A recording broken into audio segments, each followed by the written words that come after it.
Hello friends, कैसे हो आप लोग। होप सो अच्छे ही होगे।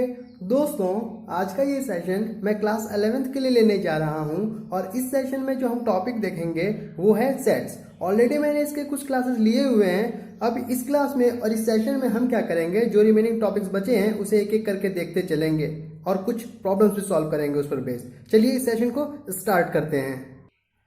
आज के इस सेशन का जो हमारा पहला टॉपिक है वो है यूनिवर्सल सेट। यहाँ पर इस वर्ड को देखते ही कुछ समझ में आ रहा होगा। यूनिवर्स, यूनिवर्स मतलब क्या होता है? ब्रह्मांड, यानी कंप्लीट। मतलब यहाँ पर सेट के टर्म में अगर हमें इसे कहना हो तो हम इसे कह सकते हैं जो भी गिवन सेट है उन सभी सेट का ये एक सुपर सेट हो जाएगा। होप सो आपको सुपर सेट के बारे में पता होगा। ऑलरेडी मैंने पिछले लेक्चर में एक्सप्लेन किया हुआ है, आप प्लीज जाकर प्लेलिस्ट में देख लेंगे। चलिए ठीक है, यहाँ पर स्टेटमेंट क्या लिखा हुआ है? A set consisting of all possible elements which occur in the discussion. इसका कहने का मतलब क्या है वो समझने की कोशिश करते हैं। मान लीजिए हमारे पास कोई एक सेट ए है, कोई एक सेट बी है, कोई एक सेट सी है। चलिए मान लेता हूं मैं इस सेट ए के अंदर क्लास 1 का कुछ बच्चे का सेट है ना। जो सेट ए है ये क्लास 1 के कुछ बच्चे का सेट है और इस क्लास 1 के अंदर भी कोई सेक्शन है, मान लेते हैं हम सेक्शन ए। ठीक है, जैसे यहाँ पर सेट ए है वो किसका सेट है? कंप्लीट सेट क्लास 1 का है ना, लेकिन उसमें भी सेक्शन ए के बच्चों का ही सेट है। चलिए ठीक है, वहीं पर सेट बी जो गिवन है ये भी क्लास 1 का ही सेट है, लेकिन ये सेक्शन बी का सेट है। ठीक है, उसी तरह यहां पर एक सेट सी है, ये सेट भी क्लास 1 का ही सेट होगा, लेकिन ये सेक्शन सी के लिए सेट है। अब यहां पर बात समझिए कि यूनिवर्सल सेट आखिर इन सभी से कैसे हम लिख सकेंगे। तो यहां पर जो भी हमारा सेट गिवन है, इन सभी गिवन सेट को मिलाकर जो हम एक सबसे बड़ा सेट तैयार करेंगे, आई मीन सुपर सेट तैयार करेंगे, वो हमारा हो जाएगा यूनिवर्सल सेट। इसको डिनोट किससे करते हैं? यू से, है ना। और यहाँ पर ये लिखा भी हुआ है thus all sets are contained in universal sets. मतलब जितने भी सेट्स गिवन होंगे वो सारे सेट उस यूनिवर्सल सेट के अंदर आ जाएंगे। तो कैसे आ जाएंगे? अगर ये 3 सेट यहाँ पर गिवन है, पहला सेट ए क्लास 1 ए का सेट है, बी क्लास 1 का ही सेट है लेकिन सेक्शन बी का सेट है, सी क्लास 1 का ही सेट है लेकिन सेक्शन सी का सेट है, तो आखिर ये यूनिवर्सल सेट होगा क्या? इट मीन्स ये जो यूनिवर्सल सेट होगा एक ऐसा सेट होगा जिसके अंदर ये सभी आ जाएंगे। तो कैसे आ जाएंगे? तो हम क्या करेंगे, इस यूनिवर्सल सेट को बना लेंगे कि ये कंप्लीट क्लास 1 का सेट है। मतलब यूनिवर्सल सेट में सिर्फ क्लास 1 को ले लिया गया है ना, पूरे क्लास 1 को ले लिया गया। ये नहीं इसमें बताया गया कि section A, section B, section B, C particularly नहीं बताया गया। इसमें एक कंप्लीट क्लास को ले लिया गया। वो किसको ले लिया गया? क्लास 1 को ले लिया गया। और अब यहां पर ध्यान दीजिए, ए के पास क्लास 1 का बच्चा तो था लेकिन सेक्शन ए का, बी के पास सेक्शन बी का था, सी के पास सेक्शन सी का था। सभी क्लास 1 के ही बच्चे थे लेकिन डिफरेंट डिफरेंट सेक्शन के थे। लेकिन इस यूनिवर्सल सेट के अंदर सारे क्लास 1 के बच्चे आ गए। इट मीन्स ए भी इसके अंदर आ गया, अब बी भी इसके अंदर आ गया और सी भी इसके अंदर आ गया। इट मीन्स जो भी सेट गिवन होगा वो यूनिवर्सल सेट के अंदर समा जाएगा। इसका मतलब ए जो है इसका सबसेट हो जाएगा, बी भी इस यूनिवर्सल सेट का सबसेट हो जाएगा, सी भी इस यूनिवर्सल सेट का क्या हो जाएगा? सबसेट हो जाएगा। होप सो अब आपको क्लियर हो गया होगा कि यूनिवर्सल सेट है क्या। मतलब यूनिवर्सल सेट वापस से अगर बोल देता हूं, जितने भी सेट गिवन हैं उन सभी सेट का मिलाकर अगर एक हम जो सुपर सेट बनाते हैं वही हमारा होता है यूनिवर्सल सेट। चलिए आगे अगला टॉपिक देखते हैं। अब यहां पर हमारे पास कुछ सिंबल्स गिवन है ना, और उनका मीनिंग यहां लिखा गया है। ये मैं आपको इसलिए बता रहा हूं क्योंकि जब हम आगे क्वेश्चन सॉल्व करेंगे तो कहीं कहीं ये सिंबल्स यूज होंगे, तो मतलब उसे देखकर फिर बच्चे कंफ्यूज हो जाते हैं कि ये किसके लिए दिया गया, आखिर ये क्यों लिख दिया गया, है ना। तो वो डाउट ना हो इसीलिए मैं इस सिंबल्स को क्या हो रहा है आपको एक बार बता दे रहा हूं। ये तो ऑलरेडी मैंने आपको बता रखा है, ये सिंबल जो है बिलोंग टू का है और इस सिंबल को अगर हम कट कर देंगे तो ये क्या हो जाएगा? Does not belong to. चलिए ठीक है, अगर वहीं पर अगर s.t लिखा रहे तो उसका मतलब होगा सच दैट। वहां पर अगर उल्टा ए लिखा रहेगा, सीधा ए कैसा होता है? सीधा ए तो ऐसा होता है ना, लेकिन अगर ये ए को हम उल्टा करके लिख देंगे तो ये जो साइन होता है वो होता है फॉर एवरी। ठीक है, उसी तरह यहाँ पर ये सिंबल, ये क्या सिंबल है, ये ऐसा है और फिर थोड़ा ऐसा टेढ़ा लाइन हो जा रहा है, ठीक है। ये जो सिंबल है ये है देयर एग्जिस्ट का सिंबल, ठीक है। वहां पर अब अगला सिंबल जो है हमारा IFF, वापस से IFF, ये जो सिंबल है इफ एंड ओनली इफ का है। उसके बाद ये जो सिंबल है A, बीच में एक लाइन, उसके बाद B, ये जो डिनोट कर रहा है वो क्या कर रहा है, A is divisor of B, ठीक है। क्या है, A is divisor of B, ये जो सिंबल रिप्रेजेंट किया हुआ है। होप सो आप इसे ध्यान में रखेंगे और आगे जो हम क्वेश्चन सॉल्व करेंगे जितने भी आगे आने वाले लेक्चर्स में, अगर उनमें ये सिंबल्स अगर कहीं भी यूज होते हैं तो आप अब आगे से कंफ्यूज नहीं होंगे। चलिए हम एक क्वेश्चन देखते हैं। अब यहाँ पर हमारे पास जो क्वेश्चन गिवन है उसे देखिए। The set of intelligent students in a class is, है ना, क्या बोल रहा है, the set of intelligent students in a class is. ये जो इंटेलिजेंट स्टूडेंट का सेट दिया हुआ है ना क्लास के अंदर, वो किस तरह का सेट है। पहला ऑप्शन है अ नल सेट, दूसरा ऑप्शन है कि अ सिंगलटन सेट, तीसरा ऑप्शन है अ फाइनाइट सेट और चौथा ऑप्शन है not a well defined collection. अब यहाँ समझने की बात है, अब ध्यान से सुनो। यहाँ पर लिखा है नल सेट। नल मतलब क्या है, एक भी एलिमेंट होना ही नहीं चाहिए सेट के अंदर। ये तो होगा ही नहीं, क्योंकि यहाँ पहले ही बोल दिया है कि क्लास के अंदर स्टूडेंट्स का है ना, क्लास के अंदर स्टूडेंट है, तभी तो बोल रहा है ना कि उनमें से आप इंटेलिजेंट स्टूडेंट को सिलेक्ट करो। चलो ठीक है, ये तो बात खत्म हो गई कि ये नहीं होगा, ये वाला है ना, नल सेट नहीं होगा। वापस से अब क्या बोल रहा है, सिंगलटन सेट। यहाँ पर लिखा है स्टूडेंट्स, है ना, यहाँ प्लूरल है और यहाँ पर सिंगलटन यानी सिंगल की बात कर रहा है, ये भी होगा नहीं। ये तो समझ में ही आ रहा है कि यहाँ सिंगल एलिमेंट की बात कर रहा है, यहाँ पर स्टूडेंट्स हैं, है ना। चलो ठीक है, ये भी खत्म हो गया।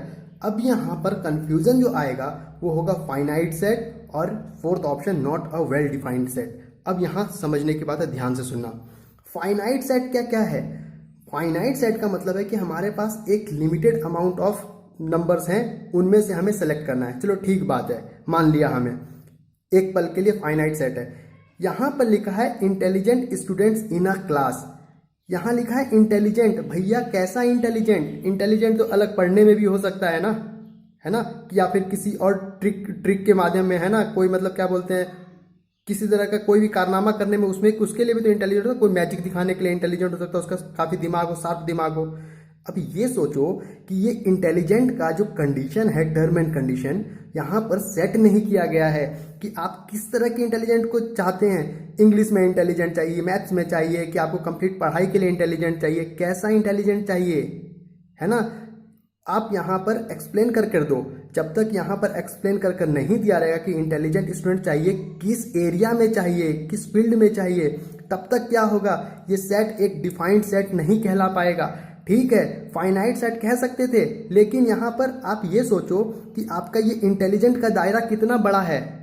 अगर इस इंटेलिजेंट के दायरे को हमें कंट्रोल करना है ना, तो हमें क्या करना होगा, इस इंटेलिजेंट का हमें टर्म एंड कंडीशन सेट करना हो जाएगा।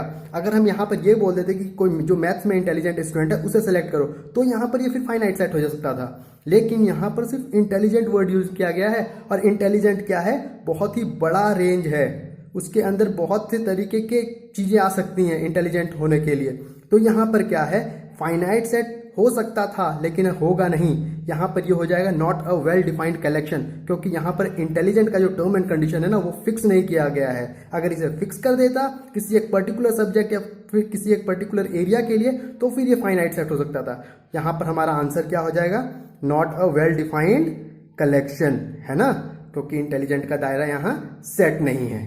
चलिए, यहाँ पर दो सिंबल और रह गए हैं, उसे आप देख लें। ये जो सिंबल है ये इम्प्लाइज का सिंबल है, और ये जो सिंबल है दोनों तरफ से एरो लगे हुए हैं, पीछे से भी और आगे से भी। ये सिंबल है implies and is implied by. वापस से implies and is implied by. Hope so आपको ये बातें क्लियर होंगी और ये क्वेश्चन भी क्लियर हो गया होगा। चलिए आगे देखते हैं। अब हमारा यहाँ जो अगला क्वेश्चन है उस पर ध्यान दो। लिखा हुआ है two finite sets have m and n elements, the total number of subsets of the first set is 56 more than the total number of subsets of the second set. Find the value of m and n. अब ध्यान से सुनो, सबसे पहले यहाँ term use किया गया है टोटल नंबर ऑफ सबसेट्स, है ना। किसी भी सेट का नंबर ऑफ सबसेट्स निकालने का फॉर्मूला क्या बताया था मैंने, फॉर्मूला बताया था 2 टू द पावर, क्या बताया था, n। समझ में आ गई बात? चलो ठीक है। यहां पर बोला है कि दो फाइनाइट सेट्स हैं जिसके पास m और n एलिमेंट्स हैं। चलो दो सेट हैं जिनके पास m एलिमेंट है और n एलिमेंट है। तो यहां पर सबसे पहले तो बात क्लियर कर लेते हैं। जो एक सेट है उसके पास भी 2 to the power something element होगा, तो पहला सेट जो है उसके पास m एलिमेंट है, तो मतलब पहले सेट के पास 2 टू द पावर m कितना हो गया, इसका सबसेट हो जाएगा, है ना। वो सेट जिसके पास m एलिमेंट है उसका टोटल नंबर ऑफ सबसेट कितना हो जाएगा, 2 टू द पावर m। अच्छा चलो, अब दूसरा सेट है जिसके पास n एलिमेंट्स है, तो उसके लिए टोटल नंबर ऑफ सबसेट्स कितना हो जाएगा, 2 टू द पावर n। लेकिन यहाँ पर फिर एक लाइन कहा है, the total number of subsets of the first set is 56 more than the total number of subsets of the second set. मतलब पहला सेट हमारा क्या है, यहाँ m है ना, m वाला पहला सेट है और n एलिमेंट वाला सेकंड सेट है। मतलब जो ये सेट है, जो ये सबसेट है अब उस सेट का, ये क्या है, इस दूसरे वाले सेट के सबसेट से कितना अधिक है, 56 अधिक है, यहां लिखा हुआ है। यहां पर जो हमारा मेन इक्वेशन बना है 2 to the power m equal to 2 to the power n plus 56। अब क्या करना है, जब हमारे पास ये इक्वेशन बन गया तो अब हमें क्या करना है, इस इक्वेशन को ऐसे अरेंज करना है जिससे हम क्या कर सकें, m और n की वैल्यू निकाल सके। यहाँ पर कुछ भी अब करने की जरूरत नहीं है, जिसका एक्सपोनेंट टॉपिक क्लियर होगा, है ना, जो 8th 9th में हम पढ़ते हैं। अब अगर वो टॉपिक किसी का भी जिसका भी क्लियर होगा, इस एक्सप्रेशन को, इस इक्वेशन को जहाँ गिवन है तुरंत ही सॉल्व कर देगा। चलो यहाँ पर मैं सॉल्व करके आपको दिखाता हूँ। यहाँ लिखा है 2 टू द पावर m, है ना। ये जो 2 टू द पावर n है, मैं क्या करता हूँ, इक्वल टू के उस तरफ लेकर चले जाता हूँ।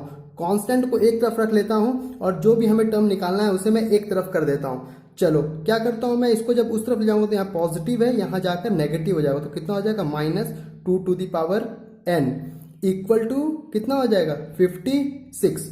अब ध्यान से, अब क्या करता हूं मैं, इस पूरे से 2 to the power n common लेता हूं। तो देखो जैसे ही मैं यहां से 2 to the power n common लूंगा, तो ध्यान देना, अब यहां पर 2 टू द पावर m है, इससे 2 टू द पावर n जैसे ही मैं कॉमन लूंगा तो क्या हो जाएगा, 2 टू द पावर m तो हो जाएगा, लेकिन डिवाइड कितना हो जाएगा, 2 टू द पावर n। और यहाँ 2 टू द पावर n था तो इससे कॉमन लिया, तो इस जगह कितना बच गया, इस जगह बच गया 1, तो कितना हो जाएगा, -1 इक्वल टू कितना हो जाएगा, इक्वल टू 56। अब ध्यान दो, किसी को कंफ्यूजन हो गया यहाँ से कॉमन कैसे ले लिया, यहाँ तो कॉमन था ही नहीं कुछ, है ना।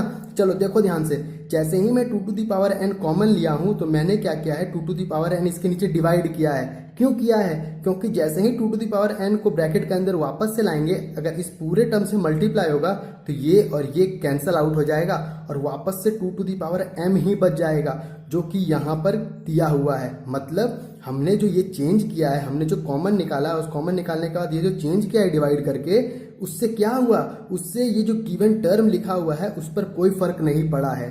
होप सो अब आप ये बात समझ गए होंगे। अब ध्यान से, उसके बाद क्या करेंगे हम, 2 टू द पावर n को एज इट इज ऐसा ही लिख दिया। अब यहाँ पर क्या करेंगे, इस n को ऊपर ले जाएंगे, जब बेस सेम तो पावर क्या हो जाएगा, डिवाइड में नेगेटिव हो जाता है, तो कितना हो जाएगा, 2 to the power m minus n minus 1 equal to 56।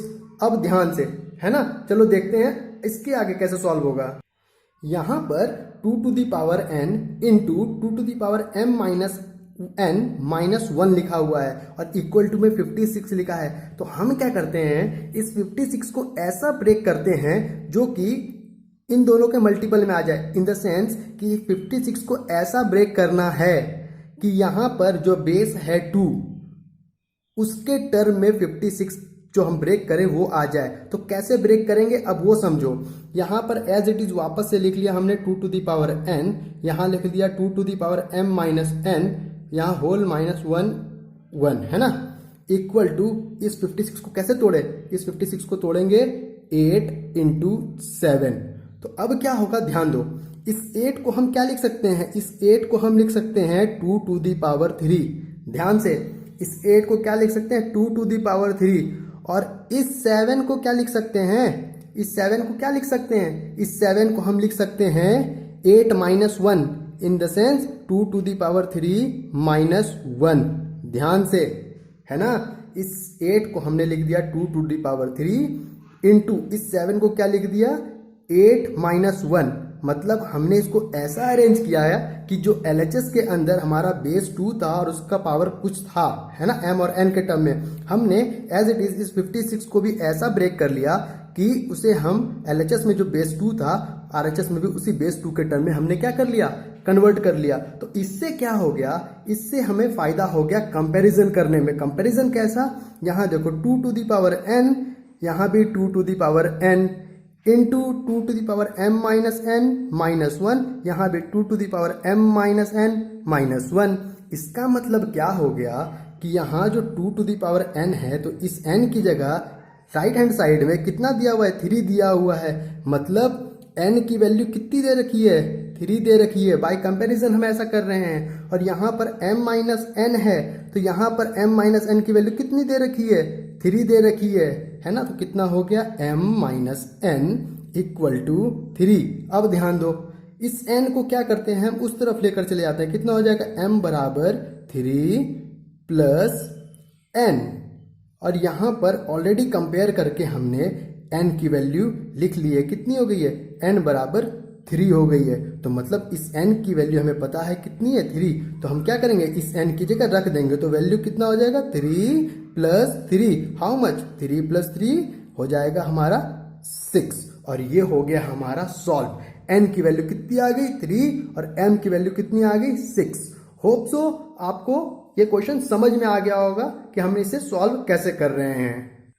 यहां पर जो हमारा अगला क्वेश्चन है वो क्या है, which of the following is the empty set. यहां पर 4 ऑप्शंस दिए गए हैं, है ना। लिखकर हमें क्या दिया गया है, 4 ऑप्शंस दिए गए हैं। हमें क्या करना है, इन चारों ऑप्शंस में से बताना है कि आखिर वो कौन सा ऑप्शन है जो कि क्या होगा, एक एम्प्टी सेट फॉर्म करेगा। चलो देखते हैं। यहां पर पहला ऑप्शन क्या दिया गया है, x is to x is a real number and x square minus 1 equal to 0। इसका मतलब x जो है किससे बिलोंग कर रहा है, रियल नंबर से। और यहां पर x square minus 1 equal to 0 ये एक्सप्रेशन दिया है। यहां से जो x की वैल्यू आनी चाहिए वो एक रियल नंबर आना चाहिए।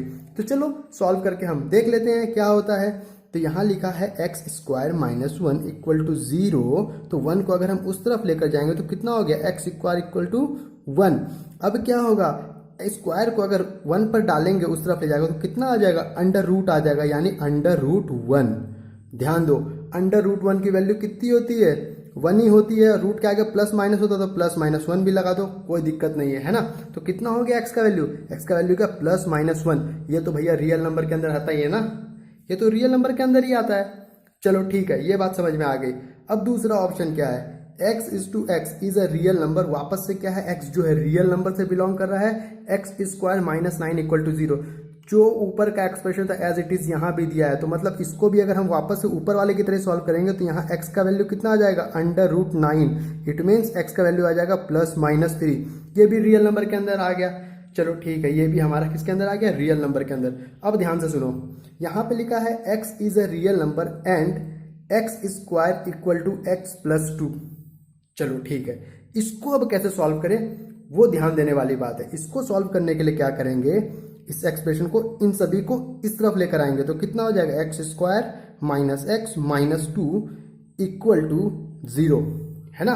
अब मिडिल टर्म फैक्टराइजेशन से सॉल्व कर लेंगे। कैसे सॉल्व करेंगे, ध्यान दो, एक्स स्क्वायर यहाँ पर 2 इंटू 1 2, यहाँ पर माइनस साइन मतलब मल्टीप्लाई होकर माइनस 2 आना चाहिए और ऐड और सब्ट्रैक्ट करके माइनस 1 आना चाहिए, है ना। अब ध्यान दो कैसे करेंगे, तो हो जाएगा minus 2x plus x minus 2 equal to 0।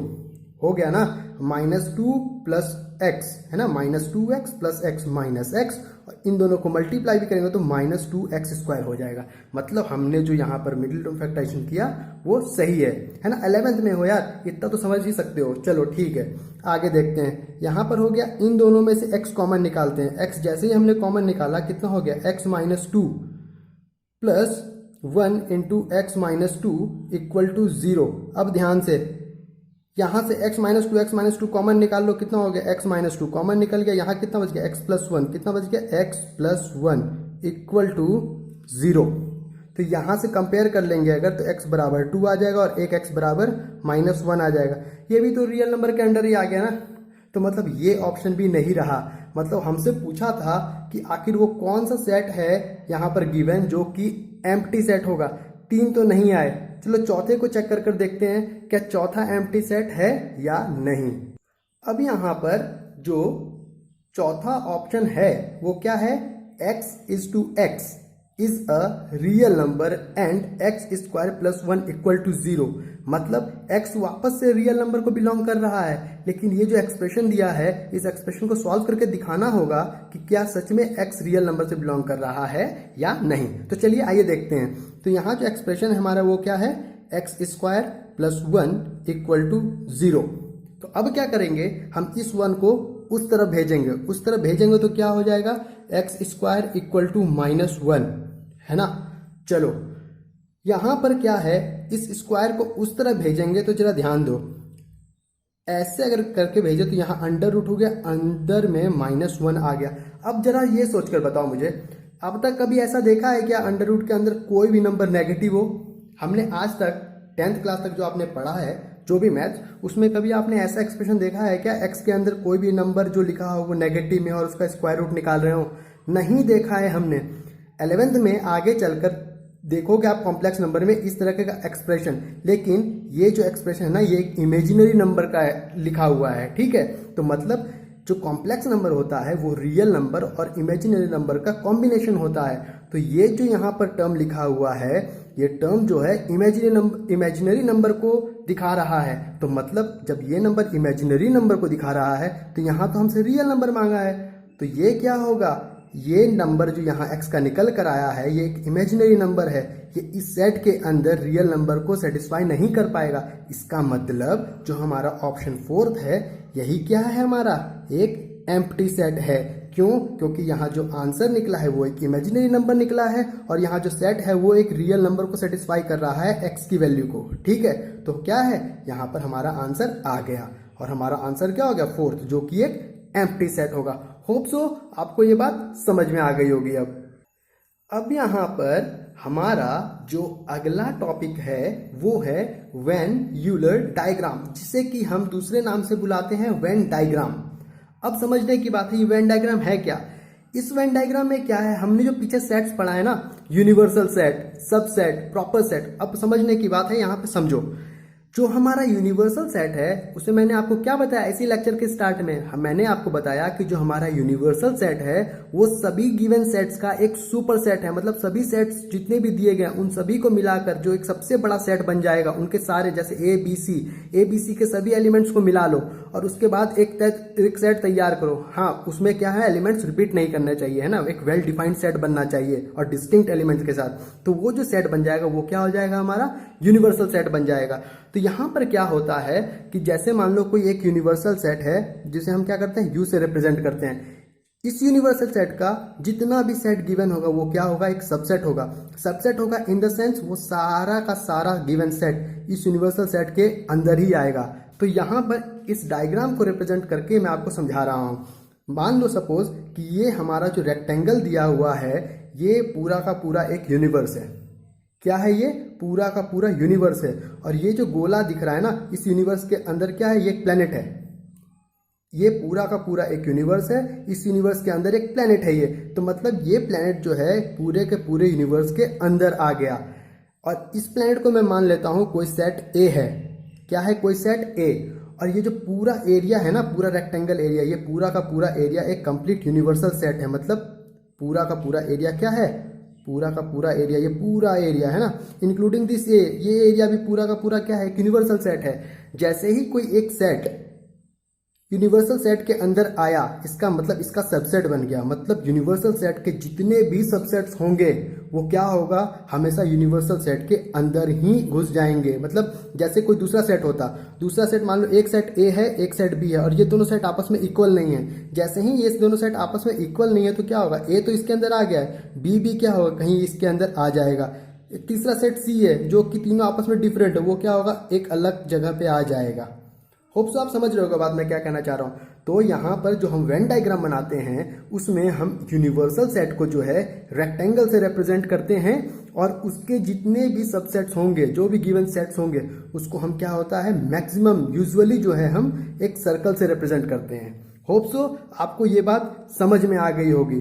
और यहाँ पर किसी का मन में ये डाउट हो रहा होगा, जब ए इक्वल होगा, बी इक्वल होगा या सी इन दोनों में इक्वल हो जाइए तो उस वक्त कैसे रिप्रेजेंट करेंगे। यहाँ तो आपने दिखा दिया कि सब डिफरेंट डिफरेंट है तो अलग अलग करके दिखा दिया, लेकिन अगर मान लो ए में कुछ एलिमेंट है, सी में कुछ एलिमेंट है, सपोज ए का कुछ एलिमेंट सी में प्रेजेंट है, तो मतलब इन दोनों में कुछ तो कॉमन हो गया ना बात, तो मतलब उसको कैसे रिप्रेजेंट करेंगे।